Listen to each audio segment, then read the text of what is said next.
Well, in the Greek, agape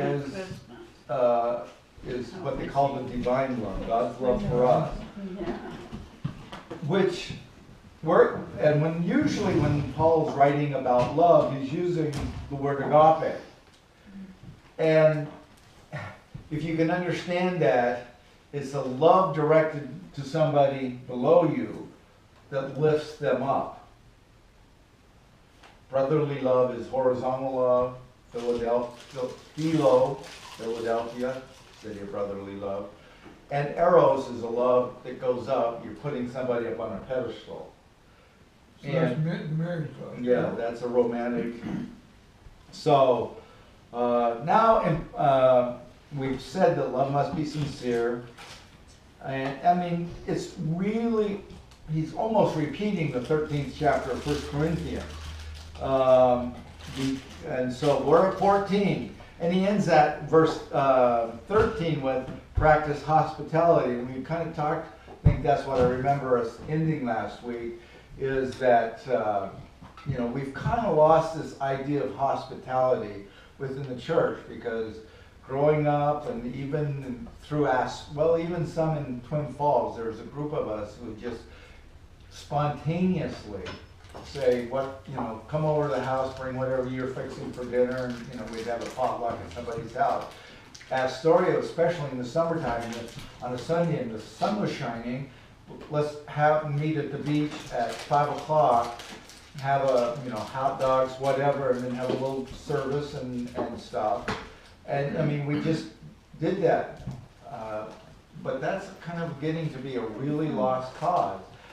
We used to have, when we first came here, a lot of people over our house, but when Betty's working now, and being a school teacher is a whole lot more work nowadays, she is just swamped. She doesn't have time to fix a meal, let alone get the house ready and all that stuff. So is that with our denomination, or do you think that's with all denominations? I think it's everywhere. People's lives are so much more busy.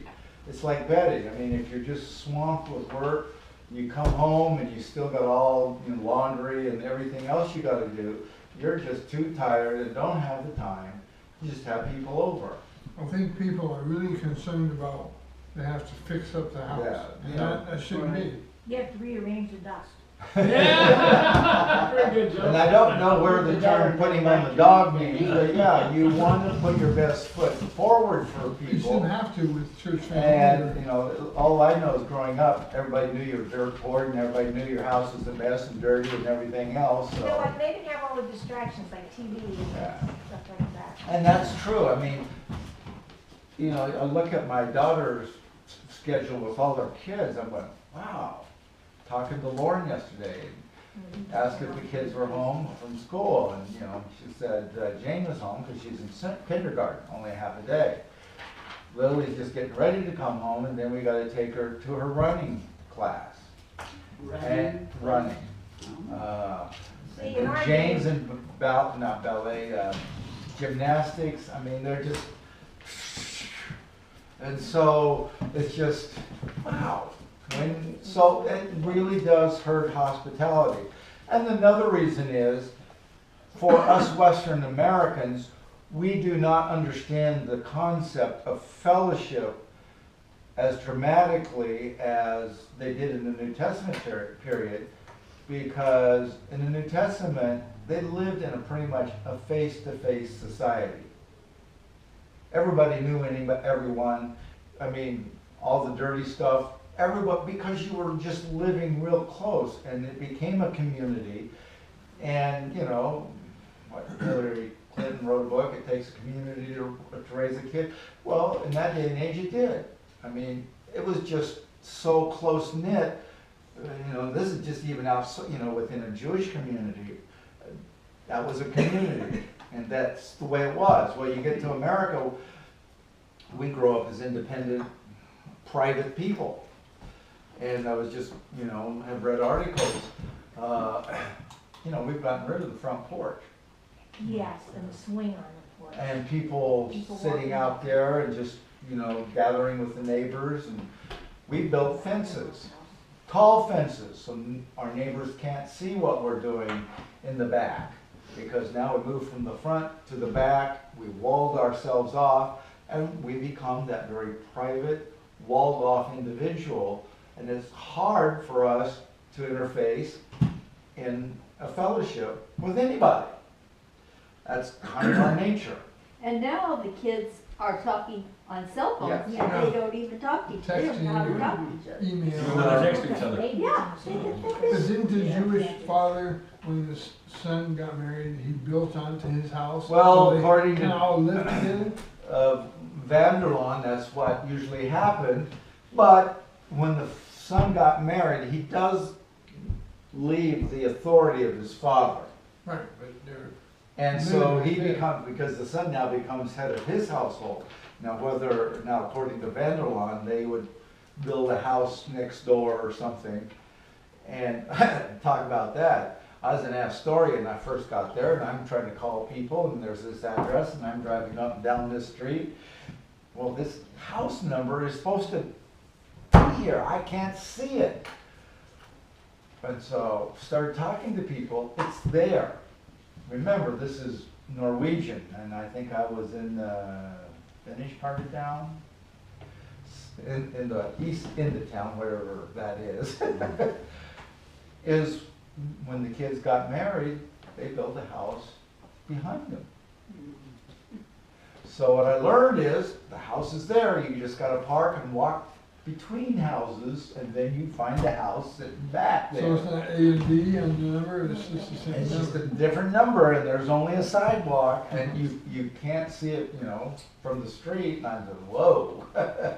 And you see that where, when the households, they build houses around. And, but that's kind of the society they grew up in, but for us Americans, we like building walls. Who is it? What president said, walls make good neighbors, or whatever author? And, Good fences. Good fences make good neighbors. yeah. We And even so, make laws so you can't build two houses on one lot. well, let me tell you, my house is closer to my neighbor than this house built behind the house was. Which is saying a lot in Astoria when there isn't a level spot on the hillside except down by the river. Anyway, so verse 9, or 14, we practice hospitality. And then it says, bless those who persecute you. Bless and do not curse. And this goes back to what Paul kind of repeats, or Jesus says, you've got to pray for those who persecute you. You've got to love your enemies. That is hard for us to do. Situations, you just like to slap people around. What kind of love? Just appreciation? Well, this love is again agape love. And what separates agape love from any other kind of love, it is a love of choice. And it isn't a lovey-dovey love. It's one that you rationally decide to do what is best Acceptance? for the other person. Even if you have to take second place. Most of us want to be on the top of the heap, number one. Agape love says no. The other person goes there. And it's do what is best for the other. Put the other person first. That's agape love. And that's what God showed us. I mean, if He showed us normal love, we're all under the wrath of His condemnation. But He said, no, through grace, I will redeem you and lift you up. And that's hard.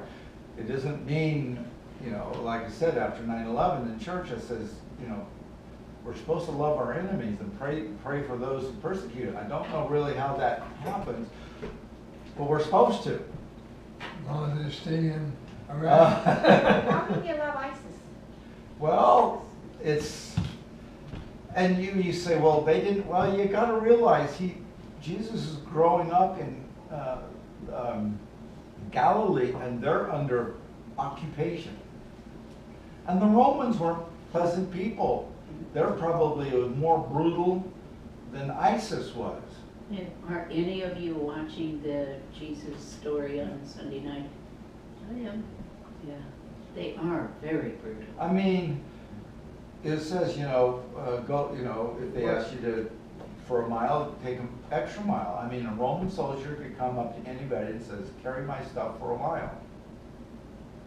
And if you didn't do it, they probably could run you through. And Jesus says, fine, do the mile, and then tell them you're going to go another mile. And basically, it's what it does, you're knocking their socks off. And you're just not doing it because you feel good about doing it. You're doing it out of your love, one for God and for them. And when, we have our enemies, regardless, especially in the church, we pick out our enemies, and then we pick at them, and we say bad things about them, and we slap them around as being totally idiots and jerks and worse. We do? Well, look at the homosexual issue or the abortion issue or whatever hot button issue you want to talk about. The church has done some pretty horrendous things with these groups of people, and then they turn around and say, whoa, but God loves you. Yeah, we don't. And I'm We don't, thinking, yeah. where is the consistency in that? So, even though we don't like what other people are doing to other people or even to us, we have to have this agape love for them. And Robertson defined it as intelligent good will, or seeking what is best for them. Just giving them everything they want isn't always best for them. You can wish them well, but you condemn the behavior and you want to stay at arm's length. Well, and that's one way to look at it. Just because you're friends with them doesn't mean you're condoning them. I mean, I hear that, well, if you give an inch, well, you're just saying their behavior is all right. And I'm thinking, Jesus never thought that way. You're not supposed to associate with people. Well, where was Jesus all this time? We don't associate, can't beg for a homosexual couple. Well, Jesus is probably at their wedding having a good time. Because he is so you got to realize when Jesus says the sinners, the prostitutes, the tax collector, every outcast of the good society, there you found Jesus. And just because he was in their midst and was eating with them and it says drinking with them and having a good time with them, doesn't mean he was condoning their lifestyle. But if he's going to make an impact on their lives, as he says, I came to seek the lost. The other people have already made it. So they don't need a doctor. But these people do, and I need to go where they're at. And there's this guy up at Noma School of the Bible wrote a book, Friendship Evangelism, which is you make friends with your neighbors. Have them over for a barbecue. And don't get upset if they bring a six-pack. Because you're not going to be able to do much with them until you have a relationship. And in the New Testament evangelism is always through links and lines of relationships. There wasn't a lot of standing on a soapbox at the street corner and shouting it out. There was connections. Even Paul, he'd go into a brand new city, always went to the synagogue. He had connections. He had the credentials. Once they kicked him out, he went to the next line of connections, which was the Gentile God-fearers that was coming to the synagogue. And once he went into that circle, then they had connections that moved on out into the city. And it's just like us. We all have these connections around us that we are to use to make disciples. And so, but if you're cursing everybody that persecutes you, you break down or you set up barriers that hinder who you are. So Paul is basically saying, and the other reason is he's saying that is he says, and he's using the theology of the cross here. Now, and my definition of the theology of the cross is Jesus was absolutely perfect. Jesus was absolutely right. Jesus was absolute in everything he did. He had every right to stop the crucifixion. And I will sacrifice myself for you. And this is exactly what Paul is saying. You could be absolutely right, but we are the ones who sacrifice. And that's the theology of the cross. So, when somebody persecutes you and you think you have every right, because you're right, and the law's on your side and everything else, Paul is saying, don't curse them. Don't go after them. And Jesus says you pray for them. Jesus says you'll love them. Agape love them. And that way, what you're trying to do is make a friend out of an enemy instead of an enemy out of an enemy. And what this does is stops the cycle of retaliation. What about suing people when it comes to? Well, Paul says in Corinthians, Christians shouldn't sue. Even if you think you are wrong or wronged and you have every right to sue them because they owe you, Paul just says swallow it. That's the theology of the cross. And so if you seek, the Ten Commandments and the law of God made a level playing field.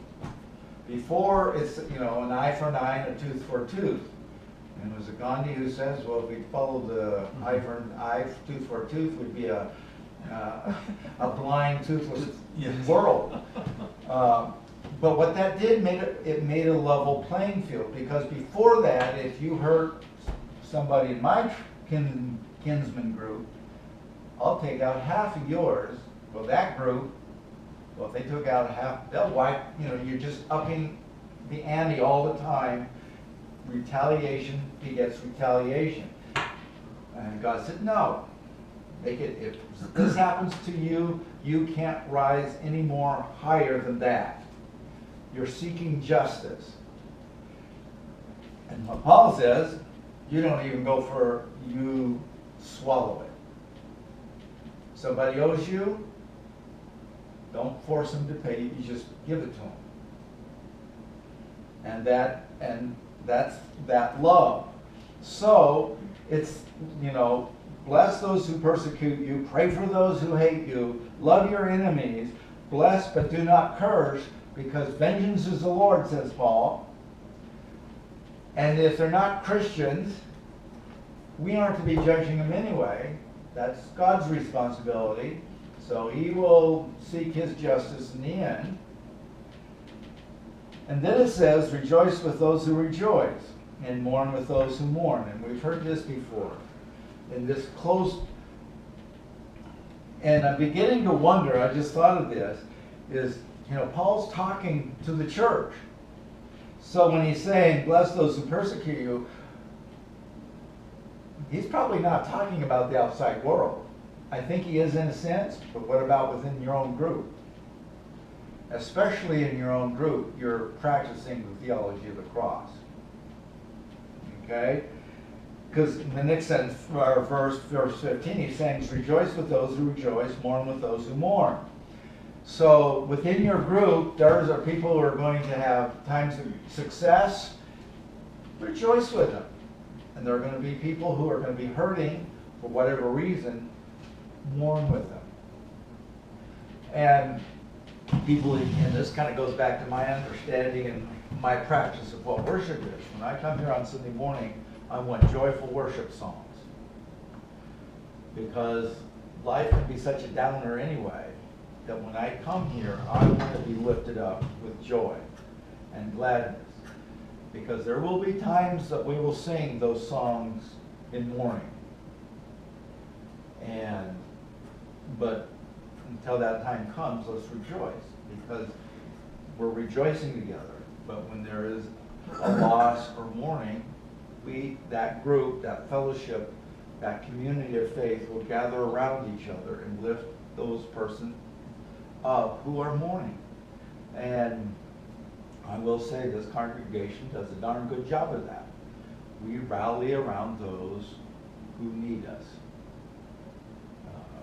One of my colleagues had such a young congregation, and when somebody died, he had to sit there and exhort them what it meant and what they had to do to be supportive and encouraging of a hurting family, because it was so far outside their realm of thinking, where this congregation, we step in. Who was it just, a friend in Ohio, their church no longer does dinners or anything when there's a funeral. Huh.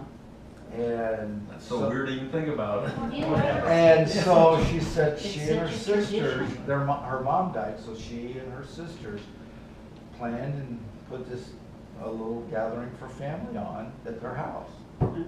I'm thinking, whoa. Well, at the church, but they had to do everything. And I'm thinking, all I have to do is call up Mabel, I know it's taken care of. Because she rallies the other troops. Yeah, and I know who to call. You So, know what, when Harold passed away and we had the service here, it just made me feel better. Yeah. It really So- did. Because you're surrounded by Because your church family was, And we were celebrating his Mourning life. with you, Yeah, yes. celebrating his life. And- yes. And everybody was there, and that really made me feel. and so Paul is describing what it's like to live in community. And remember, chapter 12, he changes his focus from the theology of our faith to the practicality of our faith as it's lived out in community. And so he just talked about, the gifts. Now he's talking about how this community gets along with each other. And it is. You rejoice with people and you mourn with people. You're there as support, encouragement, always trying to lift people up, putting them first before yourselves. And then he says, live in harmony with one another. In this community of faith, there is unity, the bond of peace. And I mentioned that in my sermon, that spirit, and I thought about putting these two together, is the fellowship and the unity. But they're kind of really two different things. The fellowship is the relationship, but unity is that oneness that we have, that is, we're been gifted through the Spirit. We're connected to each other in Christ through His Spirit. And that means we are one with each other. And so we are to live in that harmony. And to live in that harmony, we have to jump back and live out what he just explained. I mean, if somebody gets on your case, you don't get on their case worse. You love them. You don't curse them. You bless them. And it's so easy to get our hackles raised than to literally serve that person. And so we are to live in harmony. And you bend over backwards to keep that peace and harmony going. And the onus is not on them, because you're not responsible for them. The onus is on us, because the only person you're responsible for is you. Does that make sense? I can't live Janice's life and make her decisions for her. That's up to her. There's decisions and choices I wish she'd made, but I can't be responsible for them. But I am responsible how I will respond to her in things I like or dislike. Hopefully he didn't give you a list of what you need to change or anything. I've gotten a list. And see, in our marriage relationships, the biggest thing I talk about is expectations. Right. Expectations are probably the biggest things in any relationships, and that even fits for the church. Is what are you expecting? And in a marriage relationship, most of the time, no one is ever told. Like you said, no one gave me a list. And it's what I call the unwritten expectations, what they expected from you, and you haven't a clue, but if you don't meet those expectations, then there's a little bit of anger and resentment and bitterness and da-da-da-da. Then the conflict starts. You should have known. And so we I want talk. you to pick up your clothes, not to Yeah, stay and there. so when we go through, I have this mundane list, and most people think it's crazy, but who gets up and starts the coffee, or who gets up first? You know, back in my day, who gets up and starts the wood stove? And long ago, the women took care of everything in the house and the man was the boss. And, but, you know, my dad got up and started the kitchen stove fire. Betty gets up first, and at least, since I can only have one automatic time, and that's set for my Sunday morning, and that's when I make the coffee Saturday night, then when I wake up, the coffee's already made. But Betty gets up early and goes, flips it on and stuff, and then I wake up to a warm house with hot coffee already. I mean, it's just all these little things that no one thinks about, but you grew up in a family that had built-in expectations between, you know, your mother and father and everybody, and you bring a lot of those expectations into a new relationship. And the other spouse brings in all their expectations from their family. And then you expect them to read your mind. That's right. And so, and what marriage is the meeting of needs. And those needs are those expectations of your needs. And so you have to find out if they're realistic. Is that a realistic expectation of that other person? And if it isn't, then you've got to, you know, lower that expectation or change that expectation. And there are some expectations that you would just think would naturally be met that aren't being met. That you have to work on skills to get them to meet certain expectations. And even in the church, it's interesting. Everybody has an expectation of what the church will do for them. And if they don't get those needs met, goodbye. I'm not being fed. Goodbye. He's not doing this. Goodbye. And it takes a while for that to happen, because when a need isn't being met, that expectation isn't being met, you start to simmer and smolder, and eventually it turns into bitterness and anger. And if nothing is talked about, then the relationship is broken. In the same way with a marriage couple. Eventually, if enough of those expectations are never met, it's going to create division. And so, what is the expectation that you can expect from your church? We've always had that, you know, no one's ever questioned that. You know, again, some of the times those expectations aren't realistic. The minister does everything. You know, he expects the minister to do this. That's the way they grew up. Yeah. Well, the minister doesn't do that. And see, this is interesting about giftedness. You know, there are certain things I do well and certain things I stink at. Practice. But if they're expecting things from the minister that I stink at, guess what? There's going to be some unmet expectations, and it smolders. And so the idea is the church I can expect something from church. But But have we communication- ever turned the tables on that and flipped the coin?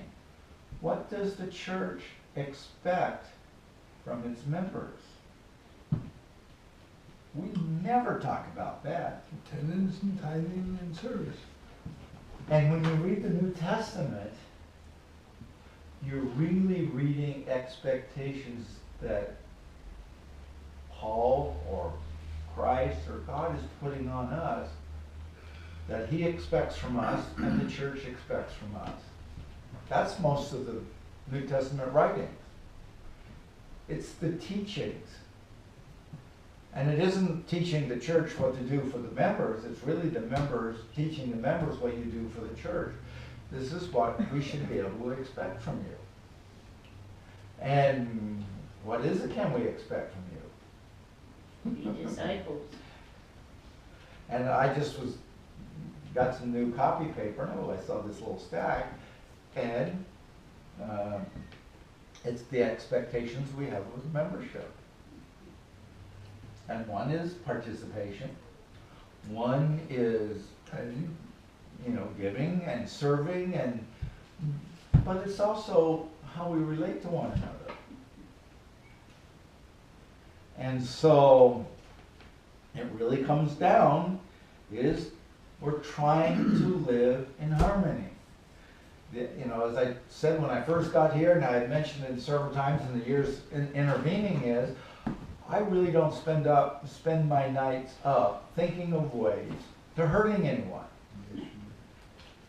It isn't on my mind, because I can do it pretty easily by sometimes just opening my mouth, and even then my intent is never to hurt anybody.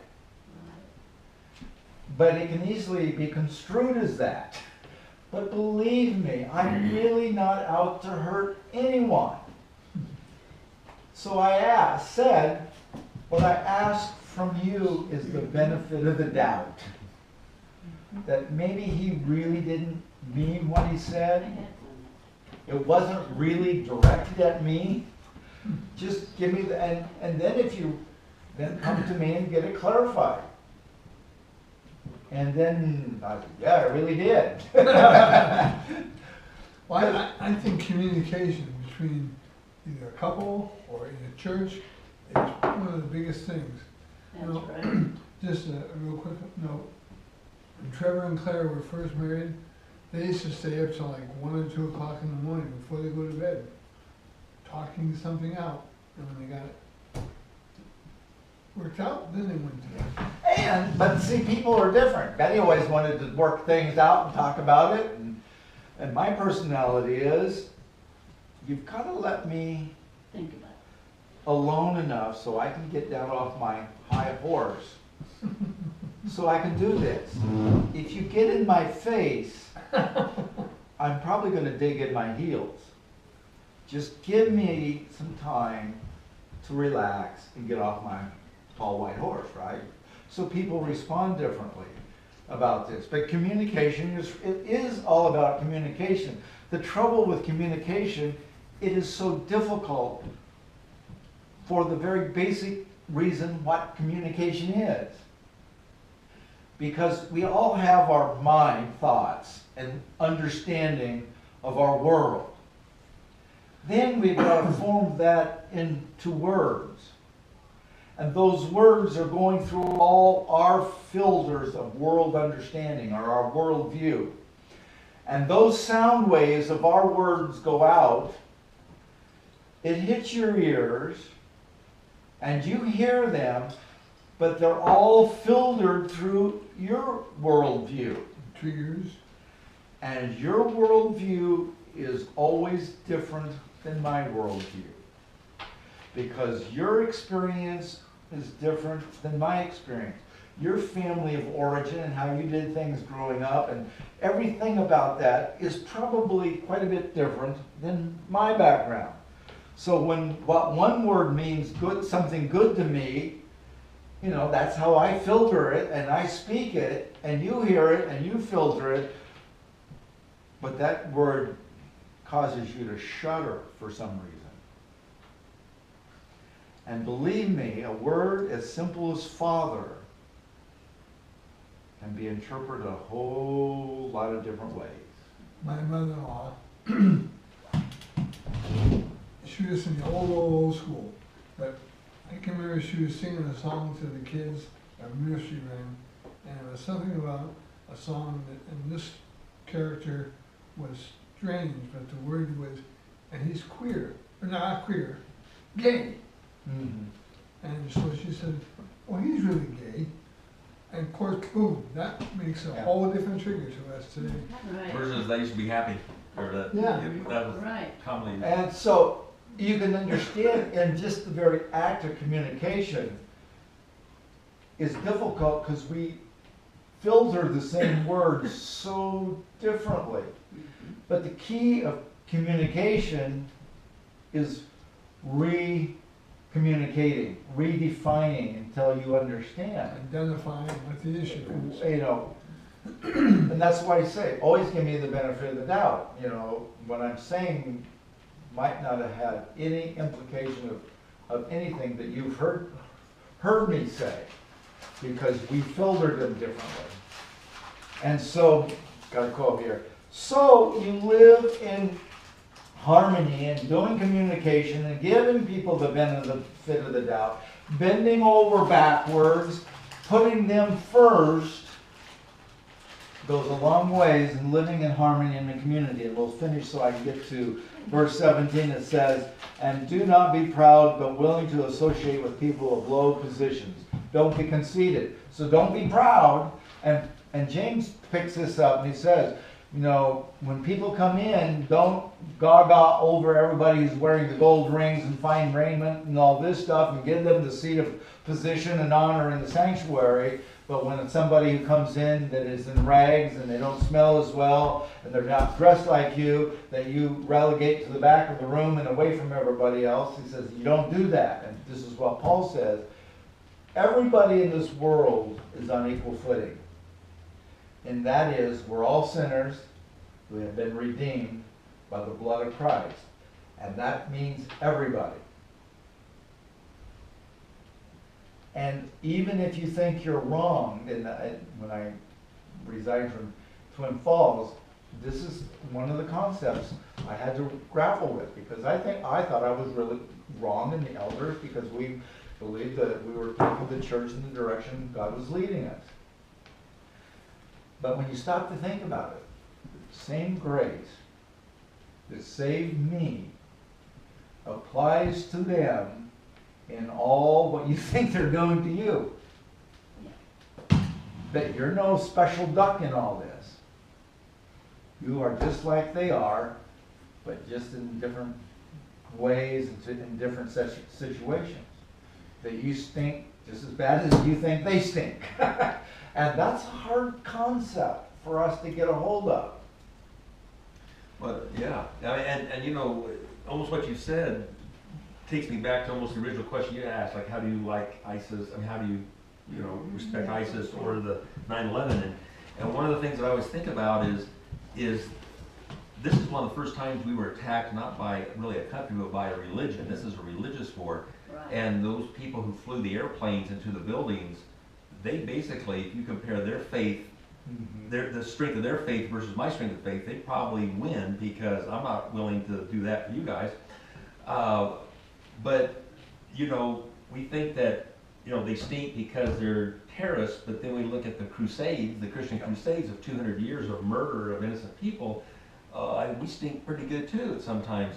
But it still doesn't mean you have to, I still can't love my enemies that way, but it's a little easier, I think, to understand that this is not a traditional war. We're in a religious war, and if you try to attack it as a conventional war we have in the past, it's doomed for failure. And see, and that's why I said, when we point fingers at them, we got to remember our history. Mm-hmm. Right. Is it George W. II Bush used the word crusade? Oh, we did. And what you got to remember, people from our crusade, you know, we're Crusaders for Christ. NCC used to be the Crusaders. Uh-huh. But if you're in the Middle East hearing the word crusade, doesn't quite have No. quite the same No. meaning. Different connotation. Those were early Christians that came. But we did the same thing too. You know, we talk about the sectarian wars among the Muslims, the Sunni and the whatever other group. Yes. Well, we had gone, I And mean, look what we did to the Indians. well, the Indians, but look what the Catholic Church in the, I was gonna say the Crusades, but Inquisition. Inquisition, yeah. I mean, just because you didn't believe one little part or something, there was no benefit of the doubt. You were put to death horrendously. The And Spanish then the Inquisition. Salem witch hunts. I mean, so we can't be standing up proud because our history is just as bloody. That's why I say it's hard for us to understand that I'm not any more special than the people out there that might be hurting me, because I stink just as much in God's eyes as they stink. but his grace covers us all. And in that grace, we've got to learn to love and to live in harmony, especially within the community of faith. And that's, I don't have any more time, so. How about if we just pray for forgiveness instead?